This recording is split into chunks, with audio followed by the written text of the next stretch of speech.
Nah, guys, kembali lagi di channel Aprisitorus, di mana channel ini akan memberikan diri kamu suatu informasi baik dari pekerjaan, asmara, keuangan, ataupun kehidupan diri kamu secara general. Sebelum saya memberikan suatu informasi dari berbagai aspek yang saya katakan tadi, saya juga mengingatkan kepada teman-teman, informasi yang saya berikan terhadap diri kamu bukan suatu acuan untuk kamu ambil dan untuk kamu terima. Saya hanya bisa memberikan diri kamu suatu informasi berdasarkan kartu yang saya pegang ini. Diri kamu hanya bisa berencana terhadap kehidupan kamu, akan tetapi di balik dari informasi dan perencanaan tersebut, lagi-lagi yang menentukan adalah Sang Pencipta. Sebelum saya mengambil satu persatu kartu yang saya pegang ini secara acak, saya juga mengingatkan kepada teman-teman apabila ketemu dengan channel saya agar menekan tombol subscribe-nya dan menyalakan loncengnya supaya next video saya lebih semangat untuk memberikan suatu informasi baik terhadap kondisi energi kamu, manusia yang selama ini kamu prioritaskan, serta pihak ketiganya. Oke, Pak Geng, sama seperti biasanya, saya tidak memiliki judul atau topik yang akan saya angkat atau yang akan saya bahas, tetapi saya akan berusaha untuk berbagi cerita dari setiap kartu yang akan saya ambil nanti. Apakah cerita tersebut ada kaitannya terhadap pihak ketiga atau kebalikannya? Kita langsung saja. Saya akan mengambil beberapa kartu, di mana kartu yang akan saya ambil nanti bisa saja bersifat resonate, bisa saja tidak bersifat resonate. Semuanya saya kembalikan terhadap pola pemikiran kamu, semuanya saya kembalikan terhadap situasi energi yang kamu miliki untuk saat ini.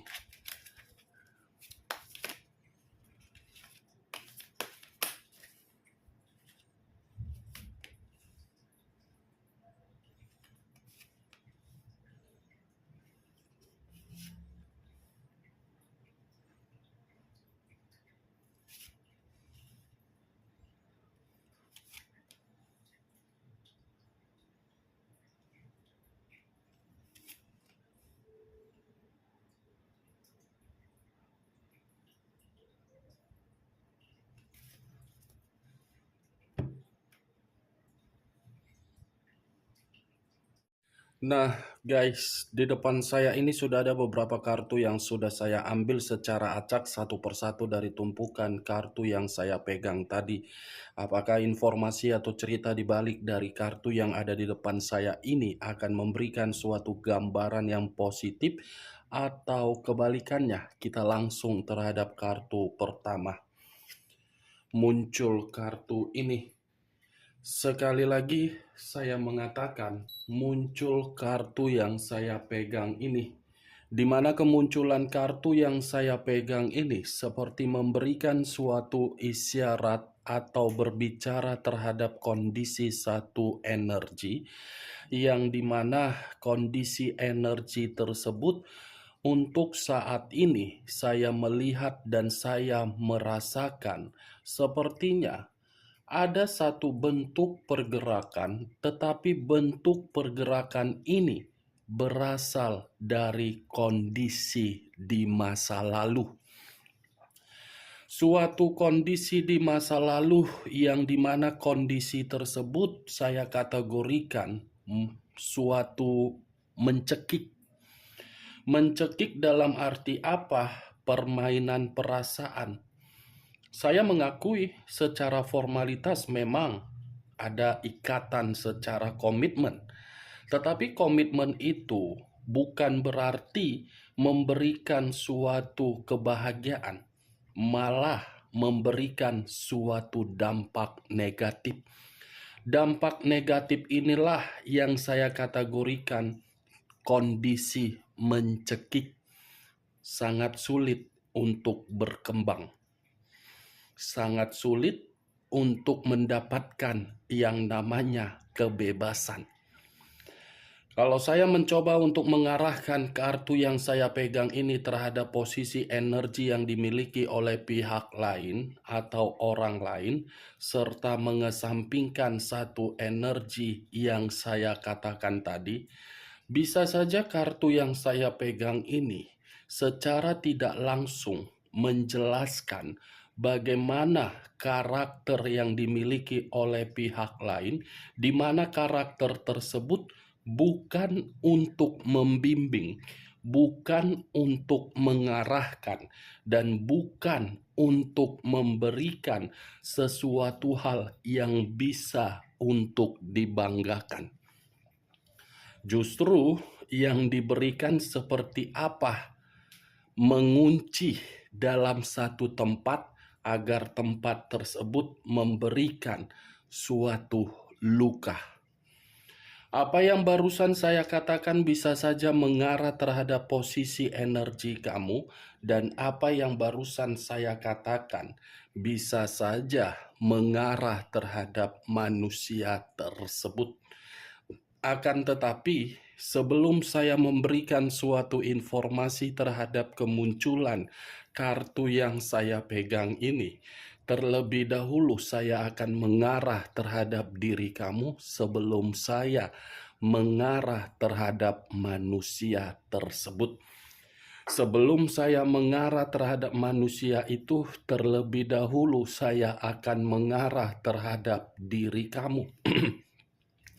Di mana ketika diri saya mengarah terhadap posisi energi kamu, baik secara pemikiran, perasaan, ataupun kondisi batin kamu, dari ketiga aspek yang barusan saya katakan tadi, coba ambil satu cermin. Ketika diri kamu mengambil cermin tersebut, coba diri kamu bercermin sendiri. Apa tanggapan dari cermin tersebut terhadap diri kamu? Itu saja, Wak. Coba kamu ambil cermin dan kamu bercermin di depan cermin tersebut. Apakah cermin itu menggambarkan diri kamu dalam kondisi kesedihan? Atau mungkin cermin tersebut menggambarkan diri kamu masih memiliki kualitas? Ya, kalau memang cermin itu memberitahukan diri kamu dalam bentuk kesedihan, biarkan kesedihan kamu itu membuat diri kamu untuk selanjutnya terpuruk. Tetapi kalau cermin tersebut memberitahukan diri kamu masih memiliki nilai yang begitu sangat berkualitas, mulai untuk memahami potensi dan kemampuan kamu. Karena yang saya lihat dan yang saya rasakan dari ketiga aspek yang saya katakan tadi, mulai dari pemikiran kamu, perasaan kamu, ataupun batin kamu, ketiga aspek tersebut sepertinya hanya bisa diam untuk mengikuti berbagai aturan yang diberikan oleh orang lain terhadap diri kamu. Di mana berbagai orang memberikan aturan, kamu sudah mengetahui kondisi tersebut sangat menyakitkan. Tetapi diri kamu seperti memperlihatkan diri kamu tidak apa-apa, padahal bersedih. Maaf kalau saya mengumpamakan cermin, tetapi biar diri kamu itu sadar, biar otak kamu itu kembali waras. Karena selama ini otak kamu itu tidak waras. Kenapa saya mengatakan tidak waras? Ya lagi-lagi karena diri kamu tidak memahami bagaimana kualitas dan harga diri kamu. Saya berbicara dari apa yang saya katakan tadi itu masih berdasarkan dari situasi energi kamu. Karena energi kamu seperti memberitahukan, bukan kamu yang mengendalikan kehidupan kamu, tetapi orang yang mengendalikan kehidupan kamu, terutama dari komitmen kamu. Saya mengakui kamu itu memiliki status kepintaran yang luar biasa. Tetapi kepintaran kamu itu hanya kamu tempatkan untuk memberikan situasi kesenangan terhadap orang lain, tetapi bukan kepintaran terhadap diri kamu sendiri. Bagaimana? Apakah perkataan saya tadi itu membuat diri kamu merasa tersinggung atau tidak? Ya, kalau menurut diri kamu merasa tersinggung, saya meminta maaf. Tetapi kalau memang tidak merasa tersinggung, sudah saatnya kamu berpikir untuk bijak. Belum acuannya terhadap kartu yang saya pegang ini, wah geng. Kalau acuannya dari kartu yang saya pegang ini, mungkin kartu ini secara tidak langsung kesabaran kamu tidak ada nilai untuk dibanding-bandingkan. Saya jujur mengatakan kamu ini terlalu sabar, terlalu baik, terlalu simpati, terlalu peduli. Tetapi ya karena posisi diri kamu masih berada di dalam satu kondisi yang dimana kondisi tersebut mengharuskan diri kamu untuk tertekan, percuma tindakan dan kebaikan kamu tersebut. Percuma, salah satu contohnya seperti apa? Orang yang kamu prioritaskan pernah tidak untuk membimbing diri kamu dalam situasi agar bisa tenang? Itu saja. Pernah tidak dia memberikan diri kamu suatu bimbingan untuk mengarahkan diri kamu agar diri kamu bisa merasakan suatu ketenangan dari situasi kepenatan yang ada di dalam pemikiran kamu? Itu dia wage. Kalau saya mengarahkan kartu yang saya pegang ini terhadap posisi energi manusia yang selama ini kamu prioritaskan, ya sudah jelas kartu ini memberitahukan sikap keegoisan dia, kearoganan dia yang tidak bisa untuk dia kendalikan. Kartu pertama The Hierophant, yang dimana kartu The Hierophant ini mengharuskan diri kamu agar diri kamu inilah yang membuat posisi diri kamu untuk menerima suatu pembaharuan. Kenapa saya mengatakan diri kamu yang harus memberikan situasi tersebut? Jangan harapkan dari orang lain. Karena orang lain selama ini hanya untuk menghakimi kamu. Coba tanya di dalam hati kamu tersebut, di mana dan apa yang harus dilakukan. Tanya secara pribadi di dalam hati kamu, tetapi sambil berkomunikasi terhadap Sang Pencipta. Saya tadi sudah mengambil satu contohnya terhadap cermin. Kalau kamu merasa berkualitas terhadap potensi kamu, mulai. Tetapi kalau kamu merasa ketika diri kamu bercermin tidak memiliki kualitas, hancurkan saja cermin tersebut. Percuma. Itu dia geng. Tetapi yang ingin saya bahas di sini bukan mengenai posisi energi kamu yang lebih mendominasi, melainkan posisi energi manusia tersebut.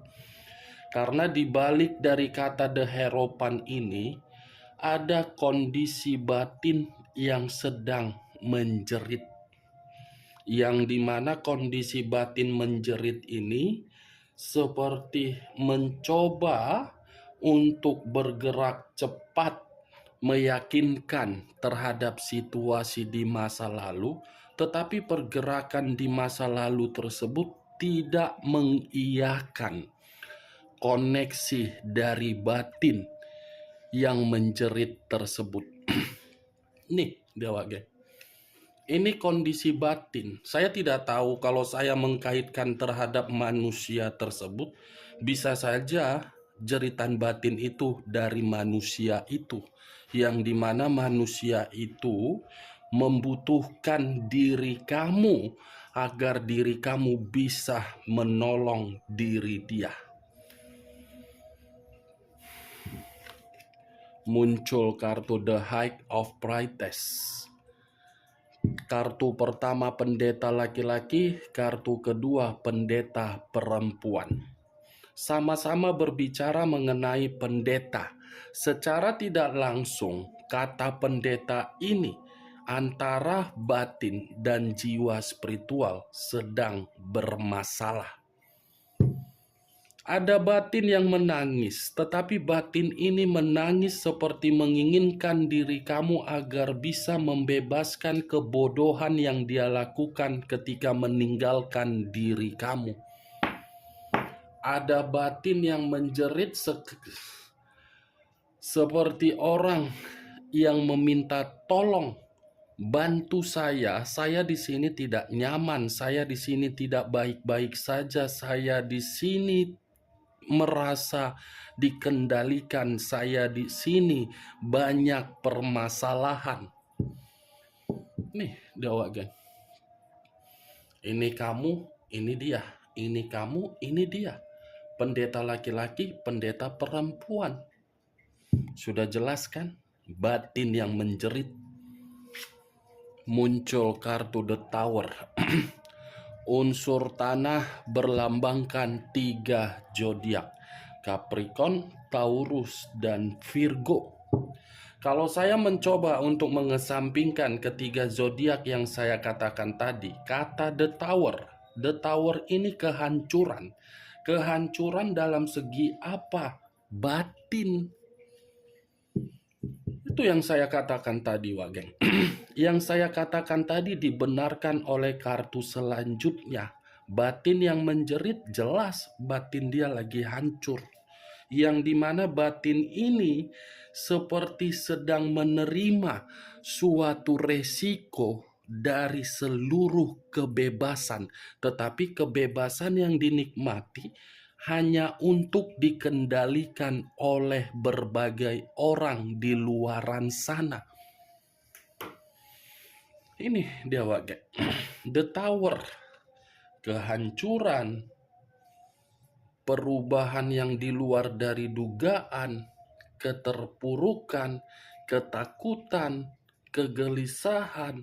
Semua konflik di sini. Nih, tetapi yang lebih parah di luar dari apa yang barusan saya katakan. Secara tidak langsung, manusia ini pun cemburu melihat diri kamu dengan kebebasan kamu, dengan ketenangan kamu, dengan apapun yang kamu lakukan di luaran sana. Ini Dewa Geng. Ternyata begitu saya mengatakan saya tidak terlalu lebih mendominasi mengenai energi kamu, dibenarkan kembali oleh kata The Tower. Secara tidak langsung kartu ini berbicara terhadap manusia tersebut. Dimanapun posisi keberadaan dia, saya mencoba untuk melihat dan menerobos. Ini batin ada yang sedang menjerit. Atau mungkin manusia ini pernah singgah di dalam mimpi kamu. Yang dimana mimpi kamu ini seperti menggambarkan manusia itu dalam kondisi menangis. Kalau memang diri kamu mengiyahkan dan membenarkan perkataan saya, itulah gambaran dari manusia tersebut. Tuh dia Wak geng. Hancur. Resiko dari kebebasan yang dimana kebebasan tersebut sudah mengikat batin dia dan batin dia menjerit. Muncul 5 cawan. Terdiri dari 5 cawan. Kalau saya mencoba untuk mengambil satu cawan dari kelima cawan yang saya katakan tadi, satu cawan ini seperti ada memberitahukan terhadap diri kamu bahwasannya manusia itu sedang bersedih. Lagi-lagi dibenarkan oleh kartu selanjutnya. Di awal saya mengatakan ada batin yang menangis, dibenarkan oleh kartu yang saya tunjuk ini. Ada rasa penyesalan, tetapi penyesalan tersebut bukan berarti membuat diri kamu bisa terpengaruh. Manusia itu seperti menyesal telah meninggalkan diri kamu, tetapi batin ingin terkoneksi terhadap diri kamu. Muncul kartu Five of Swords. Terdiri dari 5 pedang. Tadi 5 cawan, sekarang 5 pedang. Bersedih, menyesal, lagi kemalangan, lagi berkonflik, lagi penuh perselisihan, lagi penuh dengan kekerasan, lagi penuh dengan situasi dihina, lagi penuh dengan situasi apa? Diremehkan, lagi penuh dengan situasi apa? Dipermalukan. Kartu pertama saja sudah menggambarkan kondisi batin pendeta laki-laki. Ya, secara tidak langsung kartu selanjutnya akan mendukung dari kartu pertama. Kalau saya mengatakan kondisi manusia itu dalam kondisi bahagia, tidak akan mungkin keluar kartu ketiga The Tower dan kartu keempat kesedihan. Apakah mungkin Wak geng saya berbicara di luar dari kartu tersebut? Tidak. The Tower, hancur. Kamu bisa searching sendiri arti dari The Tower tersebut, biar kamu lebih jelas. Karena mempermainkan kartu ini bukan segampang membalikkan telapak tangan, menyatukan energi kamu dengan energi orang yang kamu prioritaskan sangat sulit. Tuh dia Wak geng. Makanya terkadang siapapun yang memiliki channel YouTube yang membahas mengenai kartu tarot, di awal video pasti selalu mengatakan resonate atau tidak resonate tergantung bagaimana menanggapi, karena sangat sulit. Resikonya besar kalau mempermainkan kartu tarot ini, karena mempermainkan energi 3 pihak, saya, diri kamu, dan orang lain, dan pihak ketiganya.